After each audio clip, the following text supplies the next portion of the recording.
Good evening, everyone. Well, Game Three's in the books, and it wasn't a good result for our Miami Dolphins. That being said, there are some may not look like it, but there were some positives to take away from the day, and of course, plenty of negatives.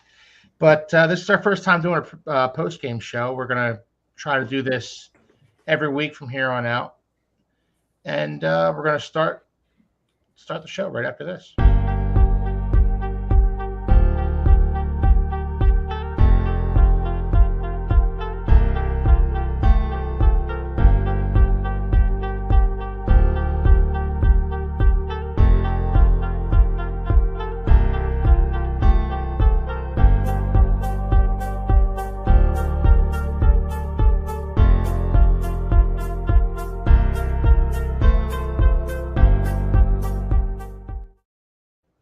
All right. Good evening, everyone. Welcome back to the Fins Forecast. This isn't our normal Wednesday show, as you might have noticed. Tonight we are going live with our post game show. We didn't announce it on our Wednesday show, so I don't know how many people are going to be showing up with us tonight. But we'll be sure to do that from here on out. This is kind of an impromptu thing that we set up during the day, but I would encourage everybody to tune into our Wednesday show and our post game show every week if you can, and like and subscribe, all that good stuff. Guys, let's get into it. So Steve, Aqua Ace, Anthony, not many smiles tonight. Pretty rough game. Anthony, you just got back from vacation though, so you're probably the most relaxed out of all of us. How you feeling tonight, man? I'm doing good, dude. I walked in the door about an hour ago, and I was telling these guys I chowed down some pizza real quick, and I'm like, all right, let's go talk about this game. Also, I love that your cat is trying to change the clock over there. He's like, maybe if I roll back time, we can redo this game.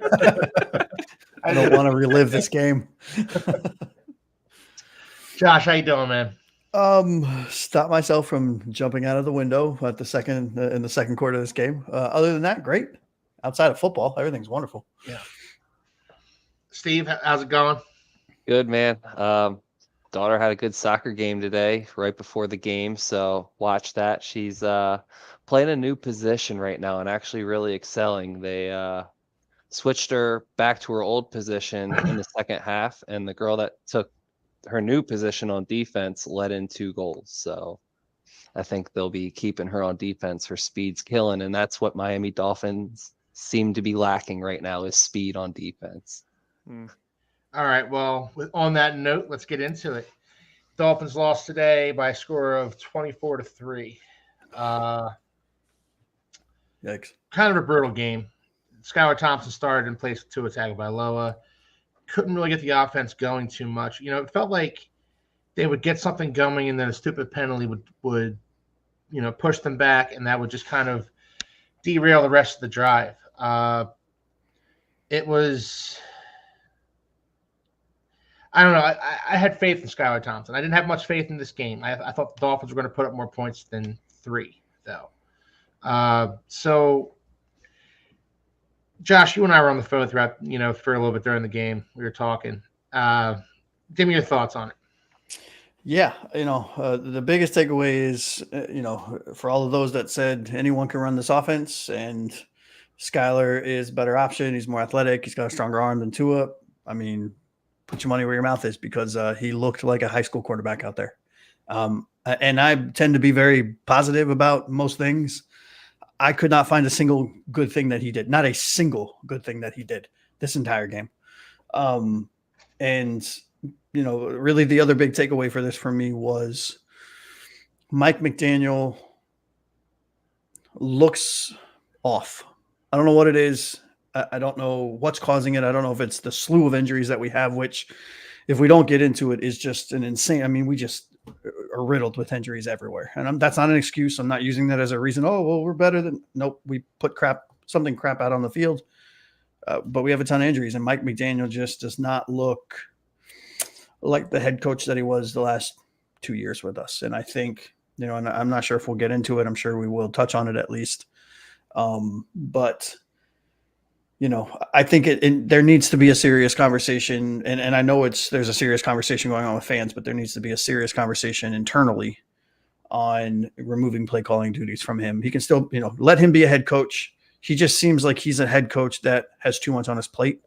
Trying to figure out what to do with all these injuries, trying to figure out how to revise a game plan on the fly with, third, fourth, fifth string quarterback, free agent quarterbacks. He needs to just, in my opinion, relinquish the ability, that part of his job to whether it be Frank Smith or whether it be an offensive coordinator next season, and just focus on being a head coach. Anthony, what are your thoughts on that? I tend to agree. I mean, I've been a little vocal in the Discord, and I've always been a big Mike McDaniel fan, but this year has not started off well. And I honestly have been vocal about wondering whether or not Stephen Ross regrets handing Mike McDaniel the extension so soon, right? Now, I'm sure he got that extension based on his results last year, not what we're seeing so far this year. But, I mean, this is the biggest regression I've ever seen in a team. Negative regression, that is. The team doesn't look like they're playing very hard. We had talked about how Jonnu Smith didn't even look like he wanted to be there against Jacksonville, and now we're starting to see that more and more amongst different players, and it's like, what's happening, right? Like, where's the fun culture that we saw where everybody was fighting for everybody and working their butts off, right, to bring this team back to success, but like in a different way, right? The talk around the NFL has been that the Dolphins do things different now, and it's working for them. It's not working for us right now, despite like even put the injuries aside to the quarterback, which would kill any franchise. Like, nothing is working right now, and there has to be like an internal conversation about that. Yeah, it was pretty listless out there today, and it goes beyond the quarterback, in my opinion. It's deflating to lose your quarterback, of course, but you would have thought that the Dolphins would have looked at each other in the locker room and said, you know what, we have enough talent to compete, even in spite of Tua being out, and maybe we can keep ourselves afloat until Tua comes back. So it just looked listless to me today, and that's something that to your point, Anthony, I think it's something that none of us are used to seeing from a Mike McDaniel offense, a Mike McDaniel team. Steve, what are your thoughts on that, man? I agree. I mean, you don't think of the words lazy and slow when you think of a Mike McDaniel's offense, but I feel like everybody's gotten really lazy, and I think we've all been preaching on it, but the discipline's not there. Like, nobody's disciplined on the line. Nobody's disciplined before or after the run. Nobody's disciplined in the huddle. It just seems like there's no locker room already. And that was something that we feared off the bat. And I think it might be even deeper than McDaniel at this point. It just might be culture, people getting paid, people not getting paid, people's feelings getting hurt that, they're not getting the ball and producing in contract years, or, Javon Holland just got burned and people are calling for him. And it's just, yeah, Anthony's one of them. Yeah, but he's not the only one. If you go into, some Reddit, I follow a few Reddit things, and, he's not the only one that's saying Javon Holland looks slow, and maybe he I don't know. I find it hard for him to be regressing. He's young, he's so young. It's not like he's a 30-year-old safety at this point in his career. I don't even think he's 25 or 26. I haven't looked anything up on him within the last couple weeks. I think he's 24.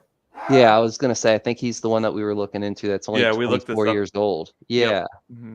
Yeah, he's only 24 years old. So to think he's losing a step is tough to believe. So it's probably learning the new defense, right? I mean, yeah. Well, that and DK is fast. I mean, he's legitimately, I think, the third or fourth fastest person in the league. So that had nothing to do with DK's speed, though. No, he hit him with a little stutter step, and Javon bit on it, and then DK was out the back door, and you don't catch him at that point. Nobody's going to catch him. Yeah, to me, I see Holland, the players like Holland, trying to do way too much. Yep. Right. Do your 1/11th, right, and help where you can, but you can't. You're not Superman, and this isn't a one-man show. Well, Right. there was And a point got him last burnt. year. There was a point last year where the entire Dolphins defense looked like they were all steps slow, and it was an adjustment to Vic Fangio's scheme. And I'm not making excuses for them. I know what a listless performance looks like when I see it. So I'm not making excuses for these guys. But I remember last year, at a certain point, the guys started to play faster because they knew where they were supposed to be. And I think there's something that has to have something to do with it here. For sure. I'm not saying it has everything to do with it, because this was a listless performance, and Javon Holland should have been there. He's not that slow to get beat that badly. I will say this though, for as bad as, before I went and looked through my notes, for as bad as I thought this defense was playing, they held Seattle, who arguably is not a very good team, but they held Seattle to 17 points. Well, what is it, 20, whatever it was in the fourth quarter. Yeah. And I mean, multiple interceptions, multiple sacks, multiple tip balls. I mean, you're doing all you can, specifically in this game. I mean, they did everything they could. The reason the Dolphins lost tonight wasn't because of their defense. No. And I noticed that they had a lot more linemen down in a lot more situations, and when they did do that, they were able to disrupt a little bit more. The front four or three, however you want to look at it, looked really good today. Mm-hmm. Yeah. We could spend 7 hours talking about how bad the offense was. We could, and we're about to spend a couple minutes on it right now because we have to. Because we have to. No, we do. It's our duty. It's our duty to the people who are watching this. It's our duty to ourselves. Let's go through the offense. So Skylar Thompson went out there, and it wasn't a good performance. You know, he would make a decent throw, or the Dolphins get a decent game, but it felt like all their gains were on plays by Devon Achane, who still looks like Captain Superman out there. He looks like he's the only player on offense who's showing up. And if he's not making plays for us, even when Tua was out there, if Devon Achane is making plays for us, we're having a tough time doing things for ourselves. So when you look at Skylar Thompson, Anthony, what do you see? What I expected to see. Yeah. He looked as bad, if not worse, than he did in the preseason. So this is completely on Greer and Mike McD right here. You saw this. You've seen this in training camp. You've seen this for 2 years. You've seen it in the preseason. I can rattle off about 6 or 7 other guys who were free agents this year that would have been better fits than sticking with Skylar Thompson. Like, I'm like labeling this as my guy hubris right now. Like, this is exactly what this is. You drafted him. You want to turn him into something. You want to look like the genius, and now you look like an idiot because he is awful. Like, there's no other way to put it. Yep. Yeah, it's hard to deny that. There's really nothing else to be said about Skylar. No, I was about to say, I feel like there's a whole new question that needs to be asked now. Okay, fair enough. Offensive line. I will say this though, and I don't mean to jump backwards on the quarterback position specifically, but we said this last show. Mike McDaniel needs to change the scheme if we are going to put Skylar Thompson in as our starting quarterback while we are waiting for Tua to get healthy. Tua excels at quick reads, quick release, short, intermediate passes, setting up that long ball. Skylar sucks at reading, cannot get past his second read without staring down a receiver, is not accurate on the short and intermediate throws, but has a cannon of an arm.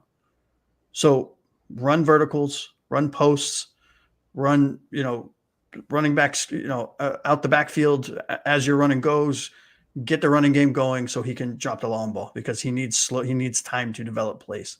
And we did absolutely. Mike McDaniel called the exact same game plan that he would have if Tua was in there. You set him up for failure. He was bad already, but couple it with a bad game call, he looks like a high school quarterback. There's no other way of saying it. I think our collective final thought and like how does Miami win this game was, well, Mike McDaniel has to adjust, right? Like, let's see what we have in Mike right now. Like, this is the test to see if you're a good coach. And I think he failed, guys. I don't know. I mean, there's no question. There's no passing grade here. No. He Yep. failed. So, we go through the offense, which was terrible. Devon Acham was, again, the only guy who showed up. Tyreek dropped some balls. Jalen Waddle played a disappearing act after, having a decent first quarter, I suppose. I think Jalen Wright showed up too. I would say the running Jalen back. Wright, yeah. Little Running bit. backs killed it. All things Yeah, considered. Jalen Wright did a nice job tonight. And Skylar Thompson got hurt. So Tim Boyle came in and got the offense moving a little bit, but Actually, kind of looked good. Yeah. he did. He looked good at times, looked good for what he was doing, I suppose. What Hey, scrambled a little bit.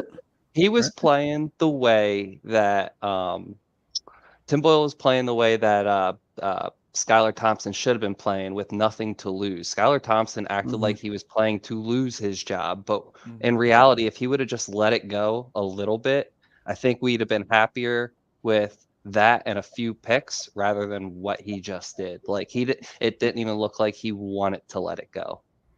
There was also no pocket awareness out there. At one point, there was I forget which Seattle Seahawks player was bearing down on him, but he was bearing down on him. Right up the gut. No, it was actually coming from right in front of his face. Yeah. And he's trying to get it out to the running back. And this guy's bearing down on him, and Skylar doesn't realize this guy's getting ready to crush him until he's getting ready to throw the ball. It ended up being, tipped up in the air, incomplete pass. I feel like there was a few Seattle players who kind of held back on hitting Skylar. I think Skylar could have easily been taken out of that game way sooner from a few of these hits that, were graciously let up on. I wonder if they were like, this guy's so bad, we don't want to take him out. Like, let's do little patty cake hits on him. Like, keep him in there. Yeah. And I will say this: I don't think I've ever seen a quarterback in my life have a worse game from a pocket awareness standpoint than I did Skylar today. And I know, oh, Josh, that's just recency bias. No, I'm like dead serious. I don't think I can read a picture book. I mean, how do you not? You have 2 shots on 4th down at the end of the half. Throw the ball. Throw it. Just let it go. And that's such a wild statement considering we had like 7 years of Tannehill, who also had no pocket awareness. I would happily take Tannehill. Tannehill, yeah. At this point, I would too. I know I walked back on that a little bit last week, but bring them because I'm already tired. I'm already tired of right it. now. You think we can get him out of I wouldn't take Jay Cutler. Over Skylar Thompson, I would definitely take him. I'd take almost anybody. Yes. Oh, I mean, I would take Dolphins should kick the tires on Ryan Tannehill because he's a veteran. It can't be worse.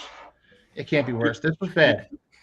You know who I was low-key rooting for them to sign? Just because I don't think he's very good, but I think he's really fun to watch because he plays kind of like Shane Falco and The Replacements. And that's Ben DiNucci, the kid who the kid plays such a fun style of football. I was like, maybe we'll sign him, have a little fun. Like he'll have some good receivers. Yeah. Hey Keith, when do you think they're gonna play Huntley? You think it'll be a week or 2 more? Well, you know what? First of all, it depends on Skylar Thompson's prognosis. He got taken out of this game with an injury. We're not entirely certain what it was. Whatever. Yeah, rib probably. They called it a chest injury, but it looked like he was clutching his ribs. If he can go next week, I think he's going to go. I think Mike McDaniel's going to give him another shot at this. So let's talk about Huntley a little bit because Josh, you and I talked about him. Yep. You know what, Josh? Give me your thoughts on Huntley. I'm a huge fan of Huntley, and I have been since his Pro Bowl year. Was it 2 years ago, 3 years ago, something like that? I think he adds a dimension to this offense that we don't have even with Tua, and that from the scrambling standpoint, I think he's not Lamar Jackson by any stretch. He's not Michael Vick by any stretch, but he's got good vision. He's got, for all of the film that I've watched on him, because we signed him and just being a fan of his, he's got really decent pocket awareness, something that we saw how impactful not having it can be. We saw that this game. Yeah. He does have a solid arm. I mean, it's nothing to write home about, but I mean, if Brock Purdy can lead San Francisco's offense, Huntley can lead our offense at least until Tua gets back. And I'm not saying he's a replacement. He's better than Tua. Like, I'm not saying that. I'm not saying he's a future starter for the Dolphins for the foreseeable future. But of the 3 quarterbacks that we currently have in our room, he's better. He's vastly better. I mean, I think any of us are better than Skylar Thompson. He's better because, from a sheer athletic standpoint and an accuracy standpoint, I think he's better than Tim Boyle. So as soon as he knows the playbook, he should be playing, in my opinion. All right. Well, Steve, you asked the question about Tyler Huntley. When do you want to see Tyler Huntley? I don't want to see him this week. I want to see him play anybody but Huntley. I think giving Huntley another 2 weeks to really learn the system, hit some plays with the practice squad guys. He's working on the off days. He's got to be, because his time's coming up. And like Josh said, he's a Pro Bowl caliber quarterback. So I'm super excited to see him play. I just don't want to see him too early and see him fail and us doing what we're doing right now with Skylar and Tim. I mean, we've literally got 6 quarters with Skylar and we're already booing him out of Miami again. So it's a little premature to see him right now, but I think 2 weeks is a potential. 3 is, I think, the bye. So maybe post bye. Yeah, maybe post bye. It's either going to be the game before or the game after the bye. I would like to see the game before the bye because you have those 2 weeks to review your film on the game you just played. I wouldn't mind seeing it that way, just to get some raw footage. Anthony, when are we seeing Snoop Huntley? God, put him in yesterday. I don't know. I mean, nothing we saw out of Skylar gave me any confidence that we could beat the Titans or the Patriots, which are the 2 games we have coming up before the bye. And it's like, so if we can't win with him, why not just see if we can find a spark with Huntley or maybe Boyle? Or I just don't want to see Thompson again, really. I mean, I really don't. I get it.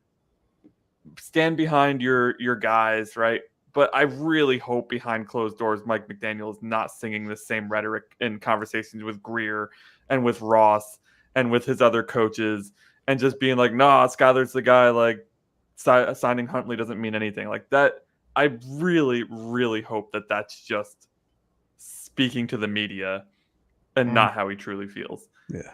Because I'm going to cry if it's how he truly feels. I'll tell you what, Mike McDaniel has a stubborn side to him, and we're seeing it, and it's impactful. Sometimes good. Well, in this case, sometimes it's good for the player to know that the coach has his back. Yeah. No, I just mean stubborn from sticking with a player. Yeah. Right? Sometimes it's great, but I'll tell you what, it's rearing the other side of the coin right now, and it's not pretty. And that's what I mean too. I don't expect Mike to come out and be like, yeah, Skylar's not exactly what we want. That doesn't help either. That doesn't give him any confidence. But just the conversations like we see on Hard Knocks where it's just him and the GM or it's just him and the owner and they're having that one-on-one conversation. I hope they're seriously talking about the quarterback position and what else they could try there. I mean, what do you guys think? You have to believe that people that have been in the NFL and been around football for as long as our front office and coaching staff has been, you have to think that there is no possible scenario in which they are sitting in a room together and having an honest conversation about Skylar Thompson being a viable starting quarterback in the NFL. And if they are, they should be let go immediately. Because if us fans, which are, yes, the 4 of us do our homework, we watch film, we review games, we know a little bit more than the average person, if you will, about the Dolphins and about football. If we can see it, the hope has to be that they see it. And I don't want to hear, well, you don't see him in practice. Well, clearly it's not translating. Yeah. Yeah. Look, I was with you. I was with you. I wasn't with you. I thought we were going to see something better from Skylar Thompson today because he showed something in his rookie season. I thought he showed more in his rookie season than he showed today. What he showed me today is that how the hell did he beat out Mike White? Well, all right. Look, we're gonna move on here. We're gonna move past the Skylar Thompson hate. We're gonna move into our favorite part of these post game shows: game balls and jock straps. Let's do it. Game balls and jock straps. Best segment in sports, ladies and gentlemen. Yes, game balls and jock straps. So, Steve, give me your game ball. Okay. Well, I picked the low-hanging fruit last week, so I think my game ball this week will be Zach Sealer. Okay. Yes. Got to the quarterback, definitely created some havoc on the defensive line. I think he held that line steady, and was easily one of the biggest forces that the Seattle Seahawks had to deal with. Yeah, Sealer was great. Sealer was great today. The entire defensive line looked really good to me today. Mm-hmm. You know, Charbonnet gouged them a little bit, but they held their own. They held their own against a very talented Seattle offense. Anthony, give me your game ball. Yeah, I think for the second week in a row, Devon Achane looked like the best player on the field for the Miami Dolphins. I mean, this kid is got to be our starter at this point. I know that Mostert, you're not supposed to lose the job to injury, but Achane's out there playing his heart out on every play. He gets popped behind the line of scrimmage and he still gains 3 yards. It doesn't make any sense. So Devon Achane quickly becoming my favorite player. He's everybody in fantasy's favorite player. Yeah. Yeah. I just love the heart. I feel like he's one of the few guys showing the heart that, we as fans want to see out of the players. Absolutely. And, I was actually fading Devon Achane going into the season as far as fantasy goes. Me too. So was I. Yeah. So was I. Yeah, he was going for like a third or fourth round pick, and I was thinking, well, he's gonna be in a timeshare with Raheem Mostert and Jalen Wright and game script. You don't know how many times he's gonna touch the ball in a game, and go out there and it's like if we go a drive without having Devon Achane touch the ball at least 2 or 3 times, it feels like malpractice at this point. Offensive play calling malpractice. And I think, I love everything that Mostert has done for this team. I think he's been a rock star. And same with Jeff Wilson, even though he's often been hurt. But I think it's time for the Achane and Jalen Wright 1-2 punch. Give it to the youngsters. Let the older guys just kind of spell them a little bit, or maybe bring them in heavy in the playoffs or something. But let's see Achane and Wright. Let's see them out there. They just looked so good together today. And it was the only bright spot, really. So, on the offense, let's see them more. I agree, and especially while Tua is out, their offense just needs to run through their speedy running backs, and this, in spite of Mike McDaniel's many faults, he can call running plays. He's got some good running schemes, and that comes from, his coaching tree. That comes from Kyle Shanahan and Mike Shanahan and, Gary Kubiak and all those guys. So I agree with you, Josh. Anthony, I'm sorry. I agree with you. I could be Josh for a minute. Yeah. Yeah, I'll be Anthony. Whatever. Josh, give me your game ball. Yeah. I was down to 2 players for me, and one is very redundant, so I'm not going to call him out today, even though I thought he had a phenomenal game. And Jake Bailey. Yeah. But my game ball went to Calais Campbell. He had 1.5 sacks, I think. He had a tip ball that got picked off by Sealer. He was always up close to Geno Smith, disrupting the passing play, disrupting the rhythm of the offense. He is playing like a man possessed in a way, and it's really nice to see. Yeah. Especially at his age, man. Yeah, exactly. How much longer can we expect Calais Campbell to continue to produce at a high level? That was a question I was asking myself 5 years ago, and yet he's still going. It's pretty cool, actually. It's so funny to sit here, the 4 of us, and be like, man, he's just so old, and we're the same age. I know. But I'll be the first to admit I'm past my prime. Yeah, I passed my prime at 25. That's great. All right, final game ball comes from me, and I'm going to go with a guy who has been much maligned on this show, in Jordan Poyer. Yeah, I thought Poyer played a decent game. I thought he bounced back nicely. I thought he showed some solid leadership out there. Led the team in tackles, had 9 total tackles, 5 solo. I I liked what I saw from Jordan Porter today, and I don't know that we can continue to see that going forward because of his age.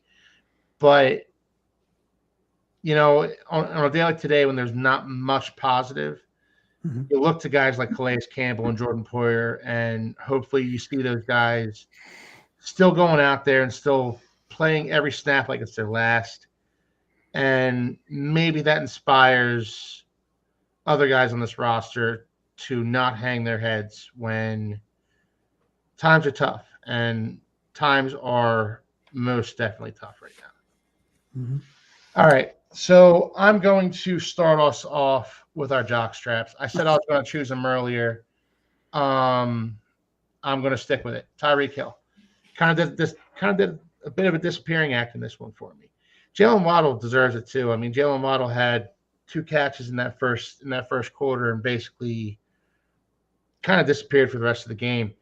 But Tyreek Hill gets it for me because he had a couple of drops, a couple of balls he would have caught if Tua were throwing them. He just looked like he wasn't focused today. And he was hanging his head and he was slapping his hands and kind of he wasn't the same energetic Tyreek Hill that we're used to. And to my last point with Jordan Poyer and Calais Campbell, when the chips are down and when you're not performing well and when you don't have your star quarterback behind center, when you're starting a guy like Skylar Thompson or Tim Boyle or Snoop Huntley, the rest of the offense is going to look to guys like Tyreek Hill. They're going to look to Tyreek Hill because Tyreek Hill is their star on offense. They're going to look to Tyreek Hill to kind of, get that big play for them or get that big catch. And he just wasn't there for him today. So Tyreek Hill gets my jock strap. I need to see better from him. And I know Do you think he's just not a very good leader? Yeah, but been in the league a long time. I would expect more leadership out of him, but I just don't see it. No, I agree. I agree with you, Anthony. But the thing is that this guy's been in the league long enough. He's making a ton of money. He's one of the top 2 or 3 wide receivers in the NFL. You need to be a better leader. You need to Agreed. Yeah. You need to do better, and he didn't do better today. So he gets my jock strap. Yeah. We're gonna go in reverse order from where we went last time. So I went to Josh. So it's Josh's turn for jock strap. Yeah, for me, it's. The list is long. This game, gentlemen, the list is very, very long. For me, I was leaning towards a specific offensive lineman who shall not be named. But for me, I think my jock strap is going to go towards Julian Hill. I think I was very, very high on Julian Hill coming out of the preseason, out of training camp. I thought he did okay in the first couple weeks, but 4 costly penalties this game, a drop ball, horrible blocking, just laying on. He's on his back more than he's actually up on his feet. Just wasn't a really good showing for him at all. Just not at all. And honorable mention goes to the refs because they threw more penalties this game than I think all of penalties combined last week. But were the penalties deserved? Well, some of them, yeah. But you don't call 28 penalties in a game and expect any of the teams that are in this game to have any kind of flow, whether it be offensive or defensively. That's fair. All right, Anthony, give me a jock strap, man. I was honestly thinking Julian Hill. I'm like, nobody else will have Julian Hill, right? Oops. Come on, Josh. My bad. Hey, you can take my offensive lineman.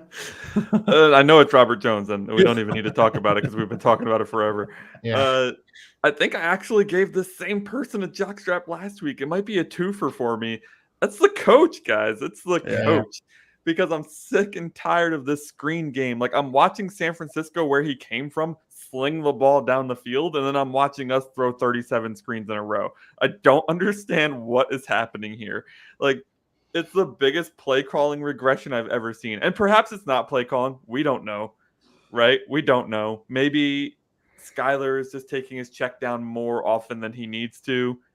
I can't say for a fact. But I can say that I'm sick and tired of seeing 1 yard and -1 yard passes, okay?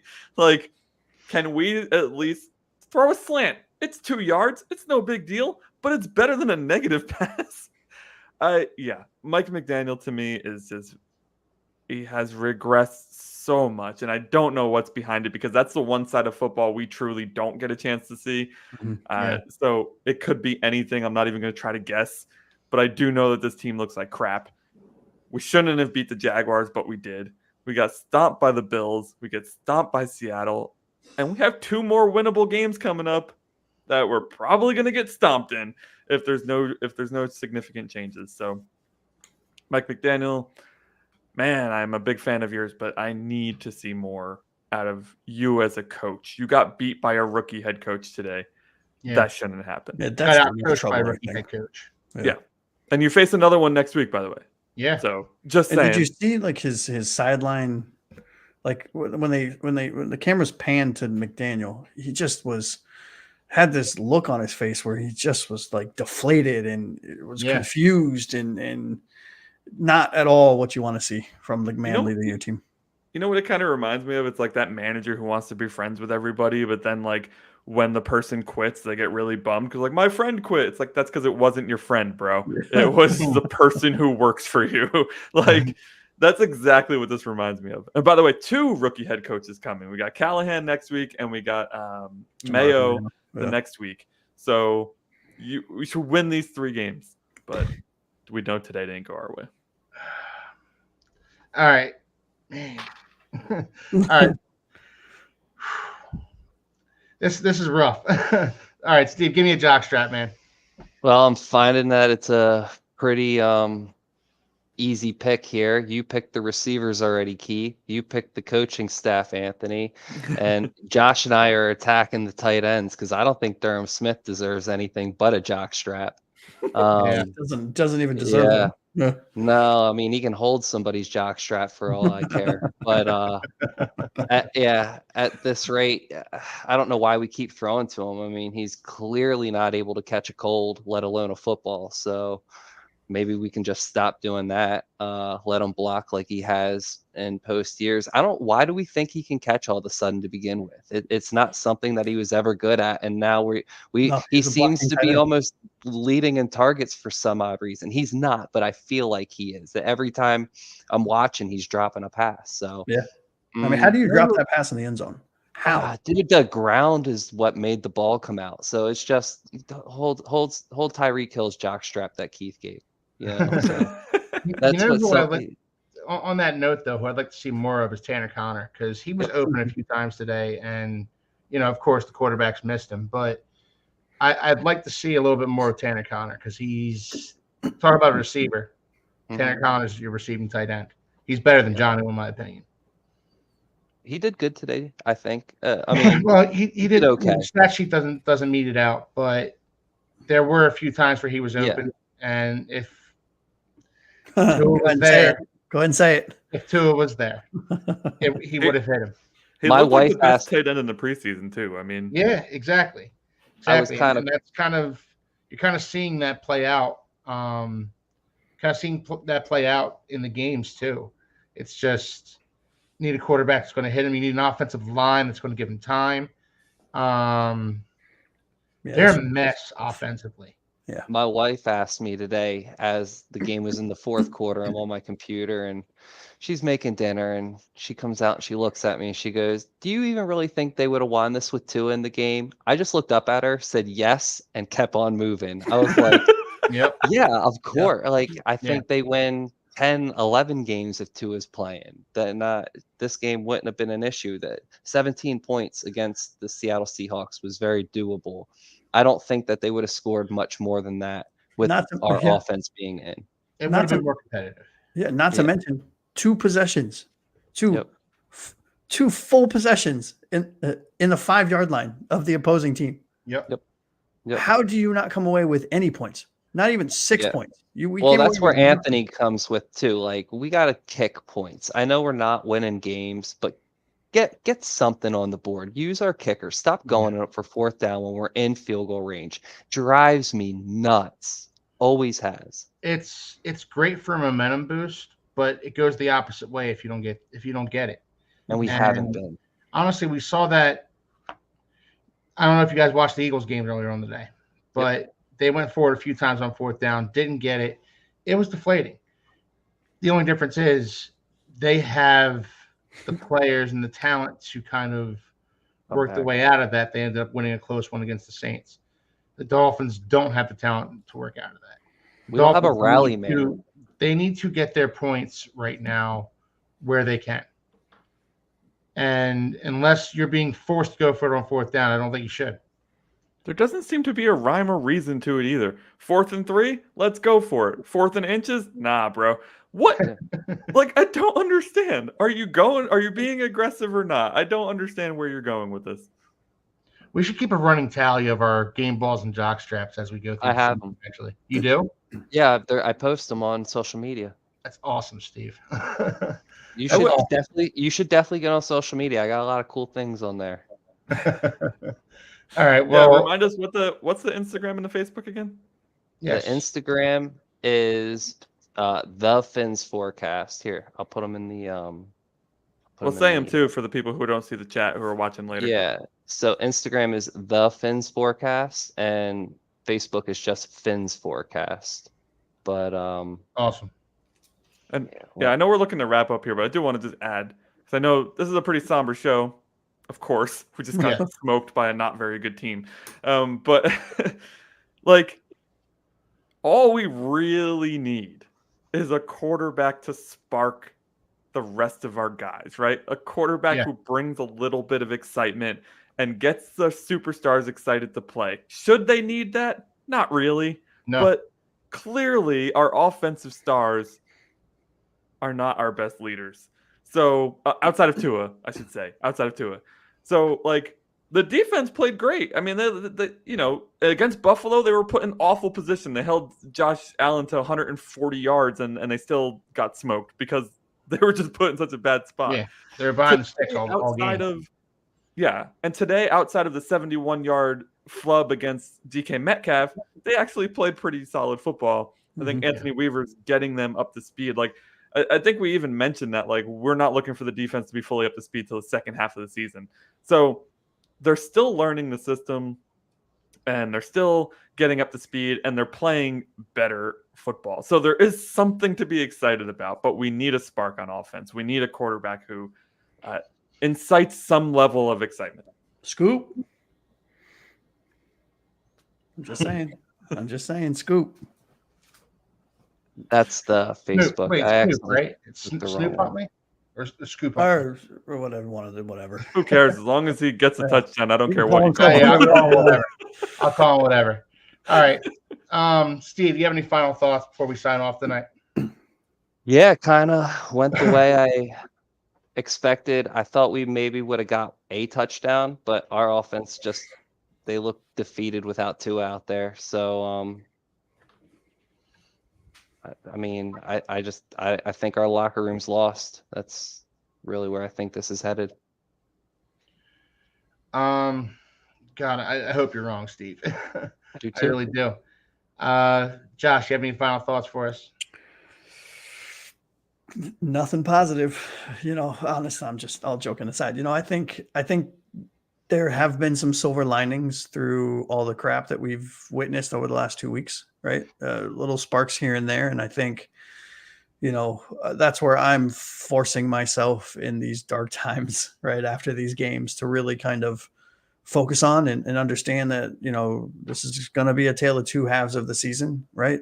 All we got to do is make it to the playoffs. And I know it looks like we're shooting for the first overall pick right now, right? But, if we can, get some momentum going into the bye week, I think that'll do wonders for our psyche as a team. I think coming out, hopefully, knock on wood, Tua decides that, he's healthy and he comes back. I know he was on the sidelines. He was well enough to travel. He's been practicing so far. So, I mean, maybe we're not waiting that long for him to come back. And then we hit the ground running with the horrible stretch that we have coming up at the end of the season to try to make the playoffs as a wild card team, because there's no way we're winning the East, in my opinion. And if we can get into the playoffs, I think all of those silver linings, if we can get them to kind of spark at the same time, we have a chance. I mean, we have a puncher's chance in any game that we're in. Yeah. Outside of games that we start, Skylar Thompson. All right, Anthony. Yeah, Any I final think thoughts? yeah, we're 1-2. It's not the end of the world. I know it looks bad, but you know who else is 1-2? Baltimore Ravens are 1-2. San Francisco 49ers are 1-2. The Dallas Cowboys are 1-2. Right? So this isn't the end of the world. We're not playing as well as those teams. That's not a direct, fair comparison. But it's just to say, like, the NFL season is typically split into quarters. If we can pick up a win next week, we are 2-2 for the first quarter, and that's not bad. It's not what we expected when we ran our show, one of our first episodes where we talked about where we thought we would be by the bye week. 2-2 wasn't on the agenda there, but hey, we lost our starting quarterback. We've got injuries up the yin yang. So if we can find a way to win this against Tennessee, come on, defense. Will Levis has looked awful. Don't make him look good. Then we can again. We'll be 2-2, and I'm okay with a 500 record through the first quarter. Yep. Yeah. No, I agree, and we're looking for silver linings here. We're going to the easy part of our schedule. It gets really tough towards the end, but right now we have the Titans and Patriots. We have the Raiders coming up. Like, this is the easy part of our schedule, and if we can keep our heads above water potentially until Tua returns, this could still be a special season for us.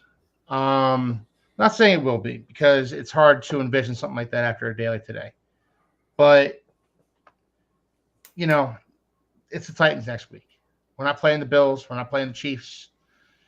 We're not playing the 49ers. We're playing Will Levis and the Tennessee Titans. And yeah, they beat us last year, but this is a revenge game. So last year we didn't have Calais Campbell last year. Okay. Boom. Damn right. Or Damn MVP Jake Bailey, baby. There it is. All right. So, guys, if you liked what you saw tonight, I know nobody's watching the live show because we didn't announce it. But we will be back on Wednesday this week at 7:00 to talk about that Titans game, to talk a little bit more about who our starting quarterback's going to be. Hopefully we get some clarity on that going into next week. And we're going to talk about all that stuff. We're going to talk about how the Dolphins can kind of get out of the doldrums of this season right now. Get out of the doldrums of their minds. Get out of this. They can be better. They can do better. Mike McDaniel can do better. He can be better. We've seen it. So can Tyreek Hill. So can all those guys that got jock straps for us. And we're going to talk about all that on Tuesday. So if you like what you saw, like and subscribe, and join us on Tuesday night at 7:00. So I'm the Philly Fins fan. For the Fins Forecast, for Steve, for Aqua Ace, for Anthony, we're going to say good night. Good night. Fins up. Fins up, baby.